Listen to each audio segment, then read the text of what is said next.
میں نے خفیہ پولیس والے جگدیش کی موت کی تصدیق کے لیے ہاتھ بڑھا کر عجیب غیر فطری انداز میں کمر کی طرف مڑا اس کا بایاں بازو ٹٹولا۔ مجھے زندگی کی ہلکی سی رمق بھی محسوس ہوئی۔ مجھے نتیجے کا پہلے ہی اندازہ تھا، لہٰذا اس دوران میرا دماغ تیزی سے آئندہ کا لاہ عمل مرتب کر رہا تھا۔ مجھے اب جلد از جلد یہاں سے نکلنا تھا، لیکن اس سے پہلے میں اس کی جامع تلاشی لینا چاہتا تھا۔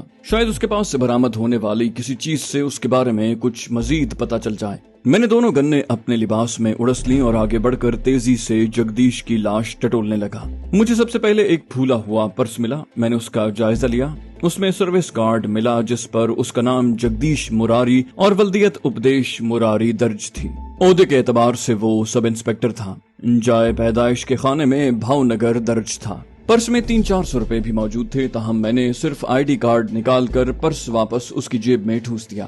مجھے اس کی ایک بغلی جیب سے ماچس کی ایک ڈبیا اور سگریٹ کا پیکٹ بھی ملا۔ حالانکہ میں نے تمام سفر کے دوران اسے تمباکو نوشی کرتے نہیں دیکھا تھا۔ فرائض منصبی کی پاسداری کے علاوہ سگریٹ نہ پینے کی ایک وجہ یہ بھی ہوگی کہ سکھوں کی موجودگی میں تمباکو نوشی کا شوق پورا کرنے کا نتیجہ ناخوشگوار بھی نکل سکتا تھا۔ اچانک میرے ذہن میں ایک خیال آیا، اس طرح میں جگدیش کی لاش ہسپتال پہنچانے کا وعدہ بھی پورا کر سکتا تھا۔ یہ الگ بات ہے کہ اس وقت تک وہ شاید ناقابل شناخت ہو چکی ہوتی۔ میں فوراً ہی حرکت میں آ گیا۔ میں نے بس کے اگلے حصے میں موجود سیٹوں کی 6-7 نشستیں اکھاڑ کر فرش پر ڈھیر کر دیں۔ پھر میں نے خنجر کی تیز دھار سے ان کی گدیاں پھاڑ کر اچھی خاصی مقدار میں روئی نکال کر ڈھیر کے اوپر ڈالی اور ماچس سے اسے آگ لگا دی۔ پرانی روئی نے شعلوں کی شکل اختیار کرنے میں دیر نہ لگائی۔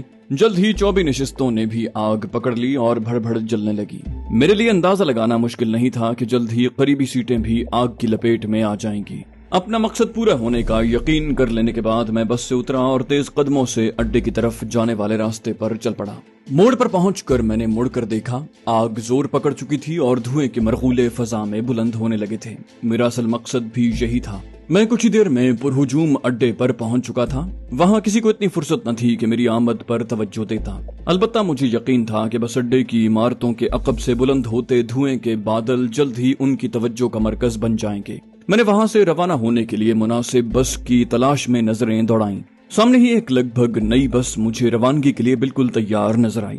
ڈرائیور بار بار اسے آگے بڑھانے کا ناٹک کر رہا تھا، جبکہ کنڈکٹر روکنے کے اشارے کے طور پر بس کی باڈی پر ہاتھ مارتے ہوئے زور زور سے آوازیں لگا رہا تھا۔ چلو بھائی چندی گڑھ گڈی تیار ہے، دو رہا کھنہ تے سرہند والے آ جاؤ، 3 گھنٹے وچ چندی گڑھ چھیتی آؤ، گڈی ٹرن لگی جے، چندی گڑھ۔ میں دل میں ابھرتی خوشی کی لہر دباتے ہوئے جلدی سے آگے بڑھا اور کنڈکٹر سے پوچھا، سیٹ ہے نا؟ اس نے زور زور سے ہاں میں گردن ہلائی اور جوش بھرے لہجے میں کہا، بالکل ہے جی، تسی چھیتی بیٹھو، ٹائم بالکل نہیں ہے گا۔ میں بس میں سوار ہوا تو دیکھا کہ ابھی کئی سیٹیں خالی تھیں اور ان کے بھرنے سے پہلے بس کا روانہ ہونا ذرا مشکل ہی تھا، لیکن میرے لیے اب کوئی متبادل صورت نہیں تھی۔ ویسے بھی یہ بس اس لیے مناسب ترین تھی کہ میں راستے میں عین منڈی گوبند گڑھ اتر سکتا تھا۔ خوش قسمتی سے کنڈکٹر نے زیادہ صبر نہیں آزمایا اور 5 منٹ کے بعد بس واقعی چل پڑی۔ میں نے کھڑکی کے باہر نظر ڈالی۔ آگ میرے اندازے سے زیادہ تیزی سے زور پکڑ گئی تھی۔ مجھے عمارتوں کے عقب سے گہرے کالے دھوئیں کے گھنے بادل فضا میں بلند ہوتے دکھائی دیے۔ میں نے مطمئن ہو کر خود کو بس کے اندرونی ماحول کی طرف متوجہ کر لیا۔ وہاں موجود مسافروں کے حلیے اور شخصیتیں میرے لیے جانی پہچانی تھیں۔ ان میں سے کچھ آپس میں باتیں کر رہے تھے اور باقی خاموشی سے منزل پر پہنچنے کا انتظار کرتے ہوئے باہر گزرتے مناظر کا جائزہ لے رہے تھے۔ خاصی باریک بینی سے جائزہ لینے کے باوجود مجھے جگدیش مراری ٹائپ کا کوئی بندہ دکھائی نہ دیا۔ باقی مسافروں کی طرف سے مطمئن ہونے کے بعد میں نے اپنے ساتھ والی سیٹ پر براجمان شخص کا جائزہ لیا۔ وہ خالص دیہاتی ٹائپ کا سکھ تھا، جسم پر کھدر کا چولا، سر پر ملگجی سی پگڑی، کھچڑی داڑھی اور مونچھوں کے بال آپس میں الجھے ہوئے تھے۔ اس نے ایک چھوٹی سی کرپان بغل میں لٹکا رکھی تھی۔ عمر 55-60 سال کے قریب رہی ہوگی۔ اس نے میرے دیکھنے پر کوئی رد عمل نہ دکھایا، حتیٰ کہ میری دوستانہ مسکراہٹ کے جواب میں مسکرایا بھی نہیں۔ میں نے بھی اس پر مزید توجہ نہ دینے کا فیصلہ کیا۔ میں اس کی طرف سے مطمئن ہو گیا تھا۔ میں نے کنڈکٹر کو منڈی گوبند گڑھ تک کا کرایہ کاٹنے کا کہا۔ جی ٹی روڈ پر حسب معمول ٹریفک کا خاصا ہجوم تھا، تاہم بس اچھی خاصی رفتار سے دوڑ رہی تھی۔ اس نے لگ بھگ 40 منٹ میں دو راہا قصبہ پیچھے چھوڑ دیا۔ بوڑھا سردار اب اونگھ رہا تھا۔ میں نے بھی سامنے والی سیٹ کی پشت پر بازو جما کر ان پر سر رکھ دیا کچھ ہی دیر میں مجھ پر غنودگی طاری ہو گئی. میری نیند ابھی گہری نہیں ہوئی تھی کہ کنڈکٹر کی چیخو پکار سے میری آنکھ کھل گئی. وہ کھنہ قصبے اترنے والی سواریوں کو تیار ہونے کا کہہ رہا تھا. مجھے پتا تھا کہ میری منزل بھی اب زیادہ دور نہیں ہے، لہٰذا میں بھی تیار ہو گیا. منڈی گوبند گڑھ کے اڈے پر 3 اور مسافر میرے ہمراہ اترے تھے. میں تانگے والوں کی دعوت نظر انداز کرتے ہوئے تیز قدموں سے اپنی منزل کی طرف چل پڑا. میں بے نیازی سے چلتا ہوا ناصر کے آڑت خانے کے سامنے سے گزرا. اس نے یقیناً مجھے دیکھ لیا تھا، کیونکہ میں کچھ آگے جا کر واپس لوٹا تو وہ باہر نکل کر میرا انتظار کر رہا تھا.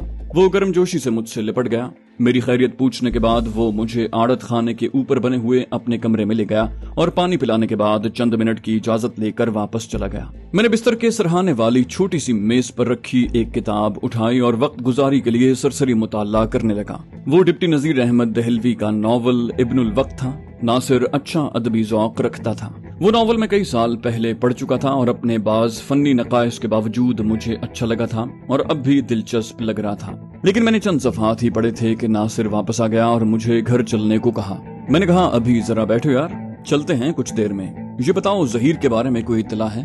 اس نے مسرور لہجے میں کہا. وہ خیریت سے اپنی منزل پر پہنچ گیا ہے. ٹرک ڈرائیور نے بتایا ہے کہ ان لوگوں کو راستے میں کوئی خاص رکاوٹ یا مشکل درپیش نہیں ہوئی.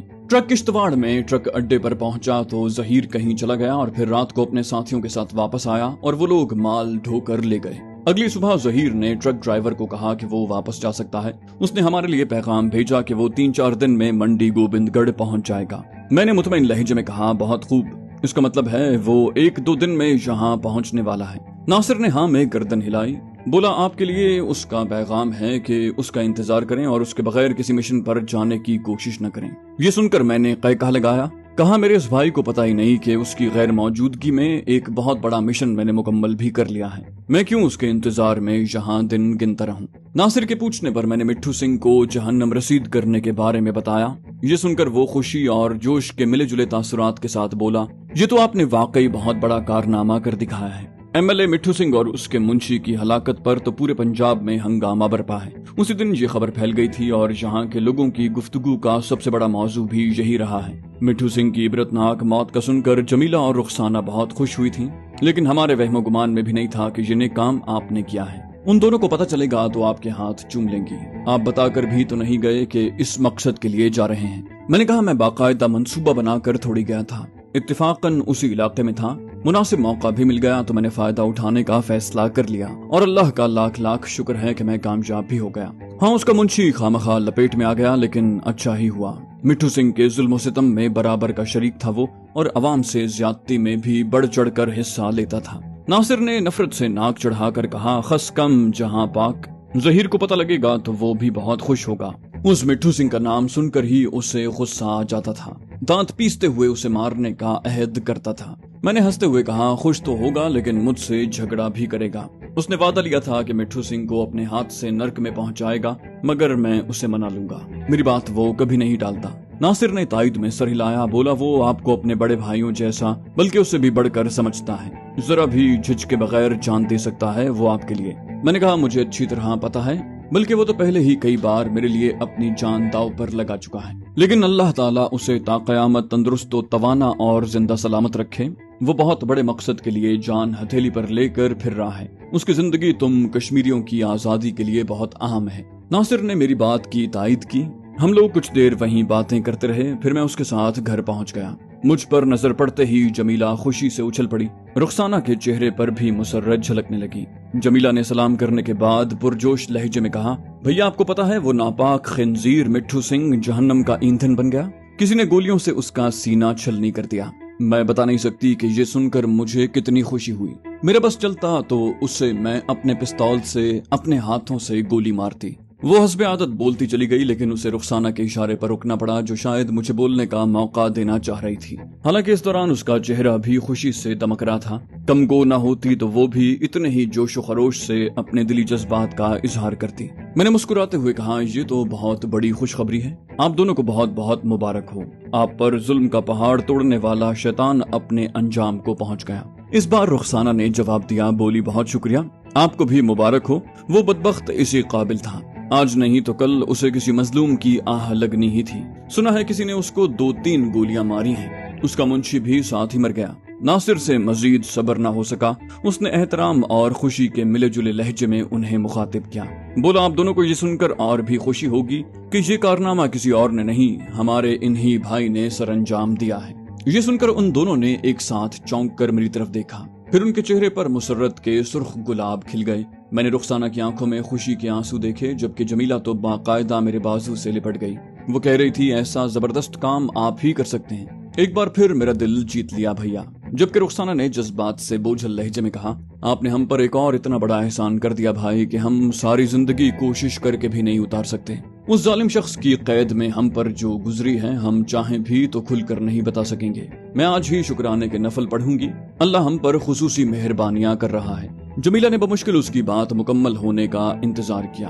بولی اچھا اب بتائیں آپ نے اس کا یہ حشر کیسے کیا؟ لیکن میں آپ سے منت کرتی ہوں کہ سب کچھ تفصیل سے بتائیے گا، میں سننے کے لیے تڑپ رہی ہوں۔ میں اس نٹ کھٹ لڑکی کے لہجے کی بےتابی محسوس کر کے مسکرایا، لیکن رخسانہ نے اسے ایک بار پھر سرزنش کی۔ بولی او تڑپنے والی مخلوق، تم تھوڑا صبر نہیں کر سکتی؟ اتنی دور سے آئے ہیں، انہیں اچھی سی چائے پلاؤ، پھر تسلی سے پوچھنا سب کچھ۔ بڑی بہن کا حکم جمیلہ کو کتنا گراں گزرا یہ اس کا چہرہ بخوبی بتا رہا تھا، لیکن خلاف عادت وہ بلا چوں چراں باورچی خانے کی طرف چلی گئی۔ رخسانہ نے معذرت خواہانہ لہجے میں مجھے بتایا، بولی کام کرنے والی خالہ کی طبیعت کچھ ناساز تھی، میں نے اصرار کر کے انہیں انگریزی ڈاکٹر کے پاس بھیجا ہے، وہاں کافی مریض ہوتے ہیں، واپسی میں تاخیر ہو سکتی ہے۔ میں نے ہنستے ہوئے کہا چلو اچھا ہے، اسی بہانے جمیلہ کے ہاتھ کی چائے پینے کا موقع مل جائے گا، پتہ تو چلے کہ صرف زبان کے جوہر دکھانا جانتی ہے، کچھ کھانے پکانے کا ہنر بھی آتا ہے۔ رخسانہ نے سنجیدہ ہوتے ہوئے کہا اب تو اچھا خاصا سیکھ گئی ہے، اسے دلچسپی بھی بہت ہے، خاص طور پر روغن جوش بنانے میں تو ماہر ہو گئی ہے، ویسے پڑھائی میں بھی اچھی خاصی کارکردگی دکھا رہی ہے۔ میں نے ستائش بھرے لہجے میں کہا واقعی؟ میں تو سمجھا تھا یہ اپنا سارا وقت پستول چلانے کی مشق کرنے میں گزارتی ہوگی۔ مجھے کچن سے جمیلہ کی صدائے احتجاج سنائی دی تو اندازہ ہوا کہ ہماری آواز وہاں تک بخوبی پہنچ رہی ہے۔ وہ کہہ رہی تھی بھائی جان یہ ناانصافی ہے، میں پستول بازی میں آپ ہی کی شاگرد ہوں، اگر میں نے نالائقی دکھائی تو آپ ہی کے نام پر حرف آئے گا۔ میں نے اس چالاک لڑکی کی لفاظی پر قہقہہ لگایا اور کہا چلو ٹھیک ہے، مگر تمہارے ہاتھ کا آب جوش چکھنے کے بعد ہی فیصلہ ہوگا کہ تم نے کھانا پکانے میں کتنی مہارت حاصل کی ہے۔ جمیلہ نے اگلے ہی روز اپنی طباخی کے جوہر دکھانے کا وعدہ کر لیا، بشرطے کہ ناصر بکرے کے گوشت کا بندوبست کرنے میں کامیاب ہو جاتا۔ البتہ اس نے چائے واقعی بہت مزے کی بنائی تھی۔ یہ الگ بات ہے کہ اس نے پیالی خالی ہونے سے پہلے ہی مٹھو ہتھیا کا کارنامہ تفصیل سے سنانے کی فرمائش کر دی۔ میں نے پورے واقعے کے تمام قابل بیان حصے مناسب قطع برید، ترمیم اور اضافے کے ساتھ بیان کر دیے۔ اس دوران میں جمیلہ کا جوش و خروش دیدنی تھا، ناصر اور رخسانہ بھی ہیجان آمیز مسرت میں مبتلا دکھائی دے رہے تھے۔ میں نے ہرمندر صاحب کا ذکر گول کرتے ہوئے انسپیکٹر جگدیش مراری کے پیچھے لگنے اور اسے انجام تک پہنچانے والا معاملہ بھی بیان کرنے میں کوئی حرج نہ سمجھا۔ دونوں لڑکیوں نے تو اسی تجسس اور دلچسپی سے یہ نیا انکشاف سنا۔ البتہ میں نے ناصر کے چہرے پر تشویش کے تاثرات ابھرتے دیکھے۔ اس نے کچھ سوچتے ہوئے کہا بھائی جان آپ ان چند دنوں کے اندر اندر جو کچھ کر آئے ہیں اس کے بعد آپ کا کم از کم 10-12 دن گھر سے باہر نکلنا مناسب نہیں ہے۔ پولیس پہلے ہی مٹھو سنگھ کے جہنم رسید ہونے پر پھنکارتی پھر رہی ہے، اس پولیس افسر کی ہلاکت پر تو وہ بالکل باولے ہو جائیں گے۔ ویسے بھی اب تو ان کے پاس آپ کے بارے میں اچھی خاصی معلومات پہنچ چکی ہیں، لہٰذا ہم بے احتیاطی کے متحمل نہیں ہو سکتے۔ میں نے کہا تم ٹھیک کہہ رہے ہو ناصر بھائی، ویسے بھی ظہیر کے واپس لوٹنے تک تو میرا کہیں جانے کا ارادہ نہیں ہے، وہ آ جائے تو پھر آئندہ کا لاہ عمل مرتب کریں گے۔ میری بات سن کر جمیلہ خوش ہو گئی، بولی اس سے اچھی بات کیا ہو سکتی ہے، آپ تو یہاں رکتے ہی نہیں، اب میں روز آپ کو ایک نیا خالص کشمیری کھانا بنا کر کھلاؤں گی۔ خالہ نے مجھے کئی طرح کے پکوان سکھائے ہیں، کچھ مجھے اچھی طرح پکانے آ گئے ہیں، باقی ان کی مدد سے تیار کر لوں گی۔ گوشتابہ، شبدیگ، تبک ماز، زعفران، کوکر وغیرہ۔ میں نے اس کی بات کاٹتے ہوئے کہا بس کرو میری بہن، کیا مجھے گوپ بنا کر یہاں سے رخصت کرنے کا ارادہ ہے؟ اپنی کھانا پکانے کی باقی مہارت اپنے سسرال والوں پر آزما لینا۔ میرے اس وار کو اس ڈھیٹ لڑکی نے ہنس کر ٹال دیا۔ وہ مزید چونچ لڑانے کی تیاری میں تھی، لیکن رخسانہ اسے گھسیٹ کر باورچی خانے میں لے جانے میں کامیاب ہو گئی۔ ان کے جانے کے بعد میں نے ناصر کو پوری تفصیل سے اپنی گزشتہ چند دنوں کی سرگرمیوں سے آگاہ کرنے میں کوئی حرج نہ سمجھا۔ میری توقع کے عین مطابق خالصتان تحریک کے لڑاکوں سے ملاقات اور ہتھیاروں کی خریداری کے معاملات کے بارے میں سن کر اس نے خوشی اور جوش کے ملے جلے تاثرات کا اظہار کیا،